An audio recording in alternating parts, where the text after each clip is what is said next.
ಇನ್ನು RSS ban ವಿಚಾರಕ್ಕೆ ಸಂಬಂಧಪಟ್ಟಂಗೆ HD ಕುಮಾರಸ್ವಾಮಿ ಕೂಡ ಕಿಡಿಕಾರಿದ್ದಾರೆ. RSS ಬ್ಯಾನ್ ಮಾಡೋ ವಿಚಾರಕ್ಕೆ ಸಂಬಂಧಪಟ್ಟಂಗೆ ನೀವು ಮಾತಾಡ್ತಾ ಇದ್ದೀರಿ. ಕಾಂಗ್ರೆಸ್ ಪಕ್ಷವನ್ನೇ ದೇಶದಲ್ಲಿ ಜನ ಮರಿತಾ ಇದ್ದಾರೆ. ಕಾಂಗ್ರೆಸ್ಸನ್ನೇ ಜನ ನಿಷೇಧ ಮಾಡಿಬಿಟ್ರೆ ಏನ್ ಮಾಡ್ತೀರಿ?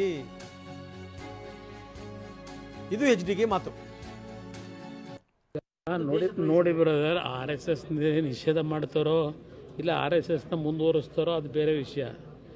ಮೊದಲು ಅವ್ರ ತಂದೆ ಹೇಳಿದ್ರಲ್ಲ, ಬೆಂಗಳೂರು ಮೈಸೂರಿಗಾಗಿರ್ತಕ್ಕಂಥ ಕೆಲಸ ಮಾಡಿಕೊಟ್ಬಿಡಿ ಸಾಕು ಕಲ್ಯಾಣ ನಗರಕ್ಕೆ, ನೀವು ಬೇಕಾದ್ರೆ ಬೆಂಗಳೂರು ಮೈಸೂರನ್ನ ಸಿಂಗಾಪುರ ಮಾಡ್ಕೊಳ್ಳಿ ಅಂತ ಹೇಳಿದ್ರು.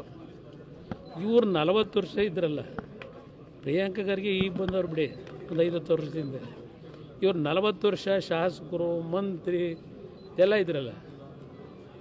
ಅವ್ರೇನು ಮಾಡಿದ್ರು? ಕಲ್ಯಾಣ ಕರ್ನಾಟಕ ಇದ್ದರೆ ಗುರುಮಿಟ್ಕಿಲಲ್ಲಿ 10 ಬಾರಿ MLA, 8 ಬಾರಿನೋ 9 ಬಾರಿನೋ. ಒಂದು ಗುರುಮಿಟ್ಕಲ್ ಕ್ಷೇತ್ರನ ಇವತ್ತು ಅಭಿವೃದ್ಧಿ ಮಾಡಲಿಕ್ಕಾಗಲಿಲ್ಲ. ಇವರು ನಮಗೆ ಹೇಳ್ತಾರ? ಈಗ ನಿಷೇಧ ಮಾಡ್ತಕ್ಕಂಥದ್ದು ಅದೆಲ್ಲ ಅಷ್ಟು ಸುಲಭದೇನು ಕೆಲಸ ಅಲ್ಲ. ಇವರು ಕಾಂಗ್ರೆಸ್ನ ನಿಷೇಧ ಮಾಡಿಬಿಟ್ರೆ ಏನು ಮಾಡ್ತೀರಿ? ಮುಂದಕ್ಕೆ ಜನ ಈಗ ಹೆಚ್ಚು ಕಡಿಮೆ ಆ ಪರಿಸ್ಥಿತಿಲೇ ಅವರವರು ಕಾಂಗ್ರೆಸ್ನ ಜನ ಮರಿತಾ ಇದ್ದಾರೆ ದೇಶದಲ್ಲಿ. ಅಷ್ಟೇ ಬರೀ ಡೈವರ್ಟ್, ಬರೀ ಮಾತಿನ ಚಪ್ಪಲಕ್ಕೆ ಮಾತಾಡ್ತಾರೆ. ದೇಶದ್ರೋಹಿ ಸಂಘಟನೆ ಅನ್ನುವಂಥ ಮಾತನ್ನು ಈಗ ಅವರು ಮೊದಲಿಂದಲೂ ಅದನ್ನು ಹೇಳ್ಕೊಂಡೇ ಬಂದವ್ರೆ, ಅವ್ರು ಈಗಲೂ ಅದನ್ನೇ ಹೇಳ್ತಾರೆ. ಅವರು ಭಾಳ ದೊಡ್ಡ ಮಾತಾಡ್ತಾರೆ ಪ್ರಿಯಾಂಕಾ ಖರ್ಗೆ ಅವರು. ಆದರೆ ಅವರ ಇದರಲ್ಲಿ ಇಲಾಖೆಗಳು ಏನೇನು ನಡೀತಾ ಇದ್ದಾವೆ ಅದನ್ನು ಗಮನ ಸರಿಪಡಿಸ್ಕೊಳ್ಳೋದು ಸೂಕ್ತ ಅವರು.